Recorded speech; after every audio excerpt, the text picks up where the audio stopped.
تو این ویدیو میخوام در مورد فست اسکالپینگ توضیح بدم. پس اگه تو هم دوست داری فست اسکالپر حرفه‌ای بشی تا آخر این ویدیو با من همراه باش.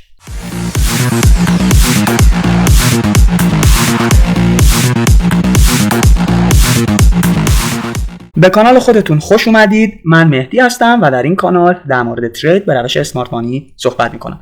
توی این ویدیو میخوام در مورد فست اسکالپینگ توضیح بدم، اما قبلش باید اینو بگم که ما تریدرهای متفاوتی داریم. بعضی تریدرها بلند مدتی کارن و بعضی ها کوتاه مدتی کار و این بستگی به شرایط روحی و روانی هر فرد داره و برای هر کسی میتونه متفاوت باشه. بعضی ها دوست دارن که تعداد تریدهای بیشتری رو در مدت زمان کمتری داشته باشن و بعضی ها دوست دارن تعداد تریدهای کمتری رو داشته باشن اما این تریدشون مدت زمان بیشتری طول بکشه. به کسایی که خیلی کوتاه مدتی کار عمل میکنن میگن اسکالپر. اصطلاحاً کسانی که تریدی رو که باز میکنن در همون روز معاملاتی یا حتی خیلی کمتر در زیر چند ساعت شروع و پایان میپذیره میگن اسکالپر. حالا هر چقدر این زمانش کمتر بشه بهش میگن فست اسکالپینگ. کسایی که معمولا روزانه ترید میکنن بهش میگن دی تریدر، یعنی ترید هاشون همون روز باز میشه و نهایتا در همون روز بسته میشه. اما یک گروه دیگری از افراد وجود دارن که تریدی رو که باز میکنن ممکنه چند روز طول بکشه یا حتی به هفته هم بکشه. به این عمل میگن سوینگ گرفتن، یعنی اینها یک گام حرکتی بلند مدتی تر نسبت به دوستان قبلی رو میگیرن.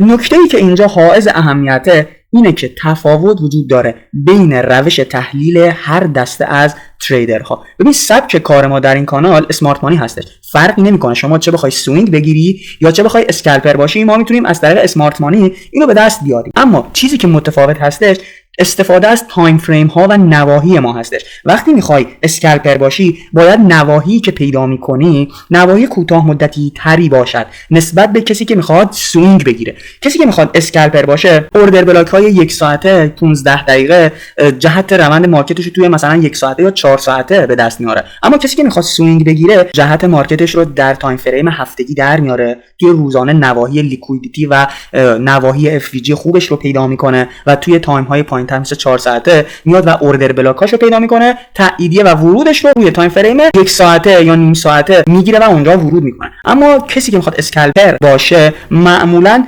تایم ورودش رو 5 دقیقه روی 1 دقیقه حتی خیلی وقتا روی تایم های ثانیه‌ای هستش که من هر دو نوع پوزیشن گرفتن رو در ویدیوهای قبلی توضیح دادم. این موقعیت معاملاتی هم که اینجا وجود داشته یک فست اسکالپ بوده، در طی 20 دقیقه از ابتدا تا انتهاش اتفاق افتاده. حالا بریم و تحلیل بکنیم این موقعیت معاملاتی رو.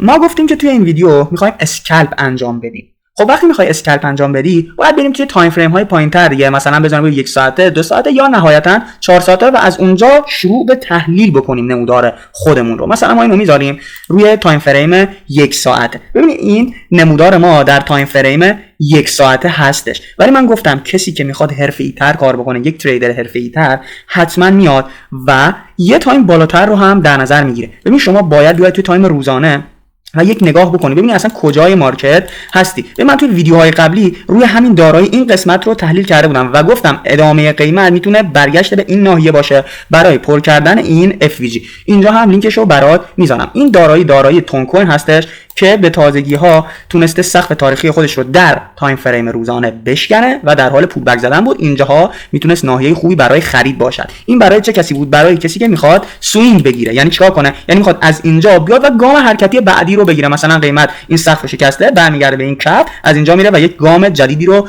انجام میده طی چند روز. یک اوردر بلاک روزانه داره میره توی تایم های پایین‌تر اینو ریفاین میکنه و منتظر برگشت قیمت به اونجا باقی میمونه. از اونجا دوباره میره تایم پایین‌تر ورودش رو میگیره و میاد به سمت بالا. ما از اینجا میدونیم که احتمالاً قراره در طی چند روز آینده قیمت مثبت باشه که توی این 2 روز این اتفاق افتاده. پس تریدی که الان میخوایم بزنیم یک ترید خلاف جهت روند به حساب میاد. اینو باید در نظر داشته باشیم. حالا میریم توی تایم 1 ساعته و شروع میکنیم به تحلیل کردن. ببین کجاست قیمت. ببین قیمت اینجا بوده. خب وقتی میخوای فست اسکلپ بکنی، هر جایی که قیمت هستش همونجا میای و با استفاده از این ابزار یک نشان روی قیمت میندازی و برمیگردی به گذشته نگاه میکنی ببینیم الان قیمت با چه مقاومت یا حمایتی درگیره، با چه ناحیه‌ای درگیره، با این ناحیه درگیره. خب اینو نگاه میکنی، ما یک کندل قرمز رنگ اینجا میبینیم که این کندل های بعدیش این ساید بارش هستن. اما نکته‌ای که وجود داره اینه که کندل هایی که در تایم فریم های بالا این ساید بار هستن ممکنه در چند تایم فریم پایین ترش به صورت این ساید بار دیده نشن. پس ما اینجا این ناحیه رو داریم و میریم توی تایم 15 دقیقه ببینیم به چه صورتی دیده میشه. ما برمیگردیم و از اینجا تحلیلش میکنیم. ببین ما اون کندل بزرگمون که اونجا وجود داشت تبدیل شد به این کندل و از اینجا این کندل سبز رنگ تونسته بیاد لو این کندل رو بزنه، پس این ساید بار نیست. پس قدرت میاد روی این کندل سبز رنگ و این میشه کندل معتبر ما. و کندل بعدی رو نگاه کن، تونسته بیاد و های کندل معتبر ما رو بزنه، لیکویدیتی پشتش رو برداره و بعدش هم ریزشی به سمت پایین داشته باشه. پس اوردر بلاک ما میشه این کندل. خب ما اینجا نگاه میکنیم ببینیم شرایط اوردر بلاک بودن رو دارد یا نه. لیکویدیتی رو که برداشته، این میشه ویژگی اول. ویژگی دوم باید FVG داشته باشه. نگاه میکنیم ببینیم بین این کندل و دو کندل بعدش هم پوشانی وجود نداره، پس FVG رو هم داره. یک نکته خیلی مهمی که باید اینجا بهش دقت بکنی اینه که آیا بالا سر اوردر بلاکت ناحیه FVG وجود دارد یا خیر. این کندل هایی که اینجا وجود دارد همشون این ساید بارن و به حساب نمیان. ببین اینجا این کندل قرمز رو ما داریم که تماما این کندل ها این ساید بارش هستن بجز این کندل سبز رنگه. پس ما از این کندل شروع میکنیم به تحلیل ببینیم بالا سر اوردر بلاکمون FVG وجود داره یا خیر. پس ما اینجا این کندل رو میبینیم که دو کندل بعدش میشه چه کندلی میشه؟ این کندل سبز رنگه. چرا؟ چون کندل اول بعد از این کندل قرمز رنگ میشه این کندل قرمز رنگ که تونسته لوش رو بزنه و بعدش هم این کندل سبز رنگ است که معتبره. پس ما اینجا نگاه میکنیم و میبینیم یک ناحیه FVG بزرگ بالا سر اوردر بلاکمون وجود داشت و بالا سر این FVG هم باز ما داریم تماما FVG میبینیم. شما هر کندلی رو که در نظر بگیری با دو کندل بعدش FVG داره. مثلا این یکی کندل با دو کندل بعدش یه ناحیه FVG کوچک داره. پس این اوردر بلاک ما بسیار بسیار خطرناکه و به صورت نقدینگی در نظرش باید بگیری. چرا؟ چون پشت دستش FVG وجود داره. پس وقتی این اتفاق میفته اوردر بلاک تو سریعا پاک میکنی و فقط ناحیه FVG که بالا دستش وجود دارند رو در نظر میگیری برای ترید کردن. خب ما این ناحیه FVG بزرگ رو پیدا کردیم، منتظریم که قیمت بهش برگرده. میریم و نگاه میکنیم میبینیم اینجا قیمت بهش برگشته. حالا چون که تایم ما 15 دقیقه است، برای اینکه بتونیم اینجا تاییدیه بگیریم برای ورود میایم توی تایم 1 دقیقه. ببین میریم توی تایم 1 دقیقه و منتظر میمونیم اولین جایی که قیمت به ناحیه ما برخورد داشته است. خب اینجا قیمت به ناحیه ما برخورد داشته، میاد پایین و نمیتونه چنج اف کاراکتر صورت بده، دوباره میره بالاتر، میره اینجا کلوز میبنده.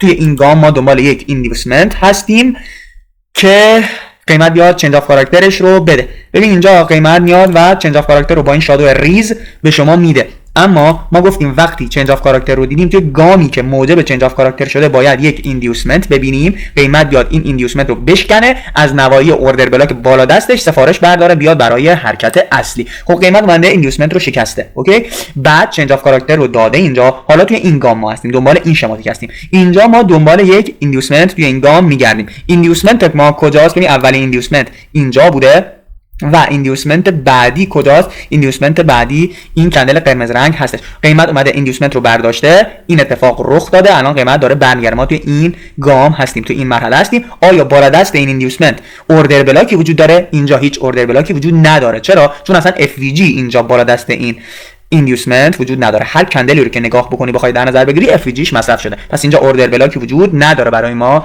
که بخوایم اونجا روش ورود بکنیم. پس قیمت اومده به راحتی سقف جدید زده. پس این چنج اف کاراکتر برای ما فعل شد. این چنج اف کاراکتر در واقع هدفش این بود که لیکویدیتی زیر این آی دی ام رو برداره و از اوردر بلاک پایین دستش که میشه این اوردر بلاک سفارش برداره برای حرکت بعدی. تنها هدفی که اینجا به وجود اومد اینه که تریدرهای عجول رو به دام بندازه با این چنج اف کاراکتر که اینجا به دنبال سل باشن. با این دو تا سه تا کندل تاییدیه میخوان اینجا ورود کنن که بیاد بعد توی این حرکت استاپشون رو بزنه. پس تو باید حرفه‌ای تر باشی و اینجا استاپی رو نخوری. اینو من پاک کنم که مربوط به ناحیه‌مون هست. خب قیمت اومده بالاتر و شروع کرده به اصلاح. توی این گام حالا ما دنبال چنج اف کاراکتر و اندیوسمنت میگردیم. ببین ناحیه‌ای که اگه قیمت زیرش رو خالی بکنه میگیم چاک اتفاق افتاده، این ناحیه هستش، چرا که اندیوسمنت ما اینجاست. خب قیمت میاد با این شادو ریز میاد اندیوسمنت ما رو برمی‌داره. حالا توی این گام آیا IDM وجود دارد یا نه؟ میتونیم بگیم این کندل IDM تونسته لیکویدیتی کندل قبل خودش رو برداره بعد ریزش کنه؟ نه. چرا؟ چون این کندل معتبر نیست، به حساب نمیاد. کندل معتبر قبل از این کندل سبز میشه این کندل قرمز رنگ. پس اینجا ما IDMی نداریم. پس توی این حرکت که از اینجا تا اینجا بوده هیچ IDMی وجود ندارد. اگر بخواد دوباره IDM ایجاد بشود باید قیمت بیاد و این کف رو برای ما بشکنه. ببین این کف رو اگه به پایین بشکنه مجوز اینو داری که بالا دستش IDM پیدا بکنه. میاد اینجا این کف رو میشکنه. اینجایی که این کف رو شکست توی کلوز این کندل دنبال نزدیکترین ایندیوسمنت میگردی. نزدیکترین ایندیوسمنت کجاست؟ نزدیکترین ایندیوسمنت این کندل قرمز است. چرا اینو حساب نکردم؟ مگه این کندل قرمز نتونسته لیکویدیتی کندل قبل از خودش رو برداره و بعدش بیاد ریزش بزنه؟ چرا تونسته، اما کندل قبلیش معتبر نبوده. کندل قبلش یک کندل اینساید بار هستش. پس اینجا این IDM برای ما تایید نشده. اما این کندل قرمز رنگ تونسته لیکویدیتی کندل معتبر قبل از خودش رو برداره. پس IDM ما اینجاست. قیمت میاد ایندیوسمنت رو میشکند. ما گفتیم چی؟ ما گفتیم باید قیمت بیاد بعد از چنج اف کاراکتر ایندیوسمنت بسازه، بعدش بیاد ایندیوسمنت رو بشکنه، بره از اوردر بلاکی که بالا دستش وجود دارد سفارش برداره بیاد پایین. حالا آیا بالا دست این IDM اوردر بلاکی وجود دارد یا نه؟ ببین این کندل رو تونسته نقدینگی کندل های معتبر قبل از خودش رو در حرکتش برداره و بعد ریزش بزنه. پس تونسته نقدینگی جذب کنه. حالا آیا FVG دارد یا نه؟ پایین ترین جای کندلت رو در نظر میگیری با بالاترین جای دو تا کندل بعدش. اولین کندل بعد از این کندلی که ما میخوایم بررسیش بکنیم میشه این کندل قرمز رنگ. حالا دومین کندل میشه کدوم کندل؟ ما میایم این کندل قرمز رنگ رو های و لوش رو مشخص میکنیم. دومین کندل میشه این کندل سبز رنگ. تمامی این کندل ها اینساید بار هستن ولی این کندل سبز رنگ اینساید بار نیست. پس دومین کندل میشه اینجا. این شد دومین کندل و خود کندلی هم که میخوایم بررسی کنیم اینجاست. میبینیم که اینجا هم پوشانی ندارد، پس FVG را دارد. پس میشود اوردر بلاک ما توی این تایم فریم برای ورود. حالا ما اوردر بلاکمون رو پیدا کردیم، ناحیه‌اش رو رسم می‌کنیم، می‌خوایم روش ورود کنیم. چون که کندلمون مقداری بزرگ هستش و یه کوچولو هم پشتش استاپش بزرگ میشه، میتونی بیای و پوزیشنت رو بکاری وسط ناحیه. استاپ امن و مطمئن شما میشه بالاتر از این شادو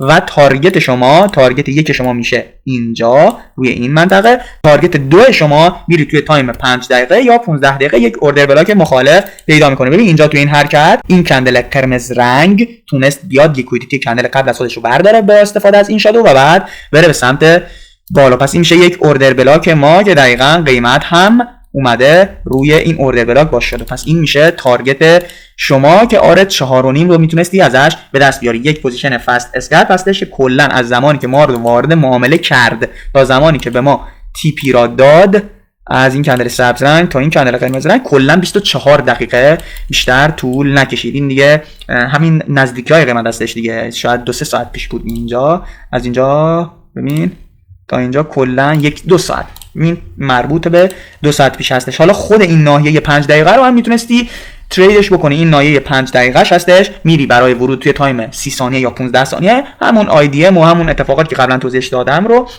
دنبالش میگردی و اگر تاییدیه به شما داد میتونستی ورود کنی به هدف اوردر بلاک 5 دقیقه یا 15 دقیقه مخالفش. ببین توی 5 دقیقه ما یک اوردر بلاک مخالف همینجا داشتیم دیگه. ببین این کندل رو، این کندل قرمز رنگ رو اگه در نظر بگیری به اینا میگن فست اسکلپینگ، یعنی شما روی هر ناحیه‌ای که پیدا می‌کنی یک دیدگاهی داشته باشی بتونی خیلی سریع نوسان قیمت رو بگیری. ببین این کندل قرمز رنگ رو تونسته لیکویدیتی کندل معتبر قبل از خودش رو برداره. البته FVG را ندارد، کندل بعدش هست که FVG را داره. حالا شما میتونی کندل بعدش رو به عنوان اوردر بلاکت در نظر بگیری که شما از اینجا وارد میشی، هدفت میشه اینجا که دقیقاً به اینجا اومده، دوباره ریزش کرده و اومده پایین. ببین بستگی به شخصیتت داره. اگر دوست داری فست اسکلپر باشی باید اینجوری ترید بکنی تایم فریم های پایین، ولی خیلی سریع باید از معاملاتت خارج شی و سعی کن موافق جهت کلیت ترید بکنی. ما توی تایم روزانه جهت چند کندل آیندهمون رو در آوردیم. توی تایم روزانه نگاه کردیم از اینجا که قیمت رسید به این اوردر بلاک، دیگه میدونستیم که احتمالاً میخوایم بریم و چند تا کندل روزانه سبز بزنیم. وقتی چند تا کندل روزانه سبز قراره به وجود بیاد، پس تایم های پایینتر، کندل های مومنتوم دار باید به وجود بیاد تا بتونه کندل سبز روزانه رو تشکیل بده. ببین از اینجا مومنتوم کندل های سبز رو نگاه کن و مومنتوم کندل های قرمز رو نگاه کن. ببین مومنتوم سبز و این قرمز، دوباره از اینجا مومنتوم سبز، دوباره قرمز، دوباره مومنتوم سبز. پس سعی کن زمانی که توی تایم های روزانه، توی تایم های بالاتر میرسی به یک محدوده عرضه یا تقاضا، سعی کن اونجا موافق جهت چند کندل آینده تصمیم گیری کنی و سعی کن بخشی از سرمایت رو توی کریپتوکارنسی روی سوینگ گرفتن متمرکز کنی. سوینگ گرفتن خوبیش اینه که تحلیل و اعتبارش خیلی بیشتر هستش نسبت به اسکلپ کار کردن و سود خوبی رو هم بهت میده در بلند مدت. همیشه بلند مدت رو در نظر داشته باش. مدیریت سرمایه رو در بخش‌های بعدی توضیح میدم. چیزی که یک تریدر رو سودده میکنه صرفاً این تکنیکال و روش‌های معامله‌گری نیست. 80% به مدیریت سرمایه برمیگرده. شما اگر تریدر حرفه‌ای هم نباشی میتونی با مدیریت سرمایه خودت رو سودده بکنی و اگر مدیریت سرمایه نداشته باشی، حرفه‌ای ترین تریدر هم باشی، در آخر کل سرمایه تو باید اینجا بذاری و بری پی کار خودت. امیدوارم خوشت اومده باشه. شب و روزگار خوش.